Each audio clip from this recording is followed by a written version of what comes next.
एक पोस्टर बनाया गया है, वो जल्दी हमारे बीच में भी पहुंचने वाला है, जो हम लोग जिसका वितरित करेंगे। मैं उसको पढ़कर सुनाता हूं, जो मध्य प्रदेश भारतीय मजदूर संघ ने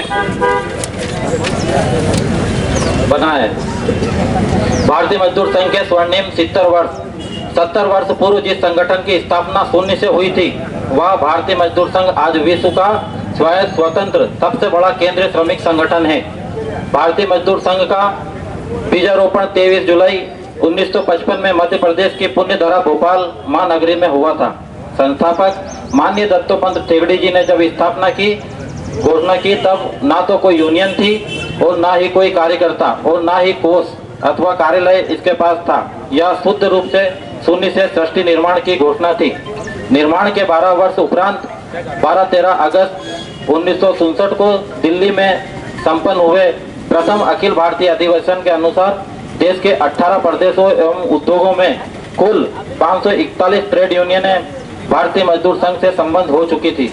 उस समय सदस्य संख्या कुल 2,45,902 और 75 पूर्णकालिक कार्यकर्ता विभिन्न क्षेत्रों में संगठन का कार्य कर रहे थे।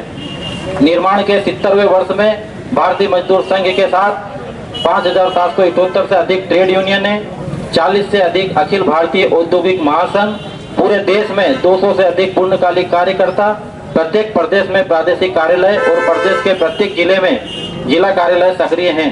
विगत 30 वर्षों से भारतीय मजदूर संघ देश का लगातार सबसे बड़ा केंद्रीय श्रमिक संगठन बना हुआ है। स्वयं स्वतंत्र श्रम संघों में भारतीय मजदूर संघ 5 करोड़ से अधिक सदस्य संख्या के साथ आज विश्व का सबसे बड़ा केंद्रीय श्रमिक संगठन है। चीन का all China federation of A trade union सदस्य संख्या की दृष्टि से भारतीय मजदूर संघ से अवश्य आगे है, किंतु वह पूर्णतः सरकार द्वारा नियंत्रित एवं निर्देशित होता है। भारतीय मजदूर संघ के संस्थापक माननीय श्रद्धेय ठेंगड़ी जी ने देश में तात्कालीन श्रम संघों के नारे चाहे जो मजबूरी हो मांग हमारी पूरी हो को अमान्य करते हुए देश के हित में करेंगे काम के लेंगे पूरे दाम जैसे राष्ट्रीय प्रतिबद्धता से युक्त नारा दिया। वर्ष 2023 में आयोजित G20 के अंतर्गत L20 की अध्यक्षता देश का प्रथम क्रमांक का श्रम संगठन होने के कारण भारतीय मजदूर संघ ने को दी गई।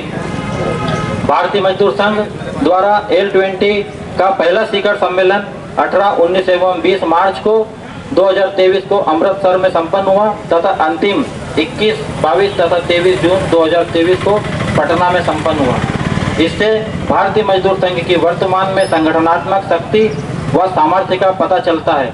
आगे आने वाले दिनों में भारतीय मजदूर संघ उन वैश्विक आर्थिक मंचों पर केंद्रीय भूमिका में रहे, उस दिशा में संगठन को द्रुत गति से आगे बढ़ रहे हैं।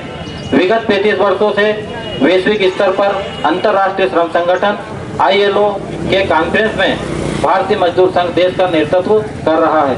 साथ ही संपूर्ण विश्व को वासुदेव कुटुंबकम के संदेश के साथ एक पृथ्वी, एक परिवार, एक भविष्य की परिकल्पना विश्व कल्याण हेतु भारतीय संस्कृति एवं भारतीय दर्शन की अवधारणा संपूर्ण विश्व को दी गई है। वर्ष 1963 में भारतीय मजदूर संघ ने कंज्यूमर प्राइस इंडेक्स को अवैज्ञानिक बताते हुए आंदोलन प्रारंभ किया, जिसके फलस्वरूप केंद्र सरकार ने पहली बार मजदूरों को महंगाई भत्ते का लाभ दिया। वर्ष 1971 में आर्डिनेंस फैक्ट्री कानपुर में भारतीय मजदूर संघ द्वारा श्रमिकों के अधिकारों को लेकर हड़ताल की घोषणा के दौरान अचानक भारत और पाकिस्तान के बीच युद्ध होने पर राष्ट्र हित को सर्वोपरि मानते हुए हड़ताल को स्थगित कर देश हित में बिना अतिरिक्त वेतन 8 घंटे के स्थान पर 16-16 घंटे तक कार्य किया और सेना की आवश्यक जरूरतें पूरी की, जिससे यह प्रमाणित हुआ कि देशभक्ति अपना सिर्फ नारा नहीं अपितु हमारा संकल्प भी है। वर्ष 1990 में वर्ल्ड ट्रेड यूनियन ऑर्गेनाइजेशन के द्वारा रूस में आयोजित कॉन्फ्रेंस में BMS के 2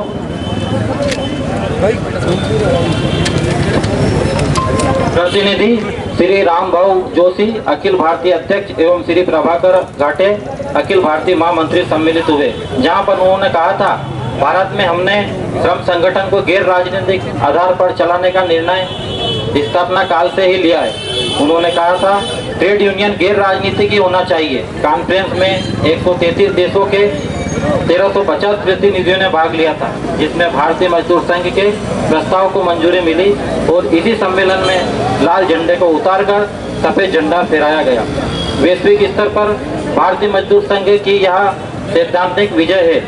16 अप्रैल 2001 में भारतीय मजदूर संघ द्वारा WTO के विरोध में तोड़ो मोड़ो और छोड़ो के नारों के साथ केंद्र सरकार पर दबाव बनाने के उद्देश्य से दिल्ली के रामलीला मैदान में विशाल रैली की गई। इसमें 1 लाख से अधिक श्रमिकों ने भागीदारी की और रैली को माननीय ठेगड़ी जी ने संबोधित किया। 17 नवंबर 2017 को भारतीय मजदूर संघ द्वारा आंगनवाड़ी एवं आशा कार्यकर्ताओं का विशाल आंदोलन संसद भवन में किया गया, जिसमें 3 लाख से अधिक श्रमिकों द्वारा प्रदर्शन कर घेराव किया गया, जिसके फलस्वरूप केंद्र सरकार ने आंगनवाड़ी कार्यकर्ताओं के लिए 1500 रुपये का मानदेय बढ़ाते हुए आशा आंगनवाड़ी कार्यकर्ताओं आदि सभी के इंश्योरेंस का प्रावधान भी किया।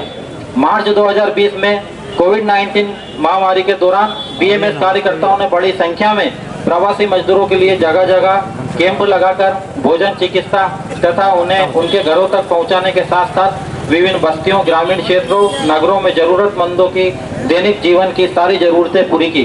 भारतीय मजदूर संघ द्वारा माइग्रेंट वर्कर की समस्याओं को लेकर सरकार पर दबाव बनाया, जिसके फलस्वरूप 1,10,000 करोड़ का बजट सरकार ने स्वीकृत किया। 17 नवंबर 2022 को दिल्ली के जंतर मंतर पर पब्लिक सेक्टर के विनिवेश के विरोध में विशाल आंदोलन भारतीय मजदूर संघ द्वारा किया गया, जिसमें देश भर से लाखों की संख्या में श्रमिकों की भागीदारी हुई।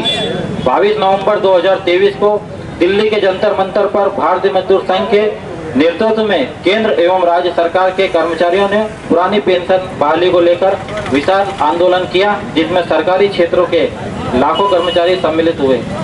11 दिसंबर 2023 को दिल्ली के जंतर मंतर पर भारतीय मजदूर संघ के नेतृत्व में जॉब सिक्योरिटी एवं राष्ट्रीय एक नीति EPF कटौती और अनुबंध प्रथा समाप्त हो को लेकर एक विशाल आंदोलन किया, जिसमें अखिल भारतीय स्कीम वर्कर, आंगनवाड़ी कार्यकर्ता, सहायिका, मध्याह्न भोजन, रसोईया, आशा कार्यकर्ता, उषा कार्यकर्ता, राष्ट्रीय स्वास्थ्य मिशन के अंतर्गत संविदा कर्मचारी सहित लाखों कर्मचारियों की भागीदारी हुई।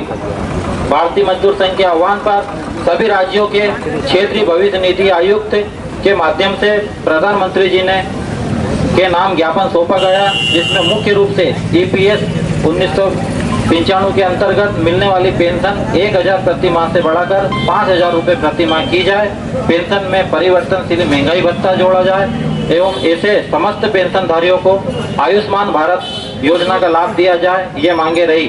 भारतीय मजदूर संघ मजबूत और सधे हुए कदमों से निरंतर आगे बढ़ रहा है। अब वह दिन दूर नहीं जब वैश्विक आर्थिक और इसकी महत्वपूर्ण और केंद्रीय भूमिका होगी। भारतीय मजदूर संघ के लक्ष्यों की प्राप्ति तक हमारे कदम ना थकेंगे, ना रुकेंगे और निरंतर आगे ही बढ़ते रहेंगे। देश के हित में करेंगे काम और काम के लेंगे पूरे दम। भारत माता की जय। आंदोलनात्मक गतिविधियां एवं उपलब्धियां। दिनांक 7/3/2022 को प्रदेश के संगठित असंगठित क्षेत्र में कार्यरत श्रमिकों कर्मचारियों की ज्वलंत 58 सूत्रीय मांगों एवं समस्याओं को लेकर एक विराट आंदोलन प्रदर्शन प्रदेश की राजधानी भोपाल में स्थित कालियासोत मैदान नेहरू नगर में किया गया। मध्य प्रदेश कार्यभारित एवं दैनिक वेतनभोगी श्रमिक महासंघ द्वारा 22 अगस्त 2023 को भोपाल के अंबेडकर पार्क में प्रदेश के कार्यभारित एवं दैनिक वेतनभोगी श्रमिकों को 21 सूत्रीय मांगों को लेकर विराट प्रदर्शन एवं धरना कार्यक्रम संपन्न किया। आंगनवाड़ी कार्यकर्ता सहायिका की मांगों को लेकर दिनांक 23 से 28 जनवरी 2023 तक तालाबंदी हड़ताल मध्य प्रदेश के सभी जिलों में की गई। परिणाम स्वरूप भोपाल के भेल दशहरा मैदान पर दिनांक 11 जून 2023 को भारतीय मजदूर संघ के मंच से तत्कालीन मुख्यमंत्री श्री शिवराज सिंह चौहान जी द्वारा निम्न घोषणाएं कर विधिवत शासन आदेश निकाला गया।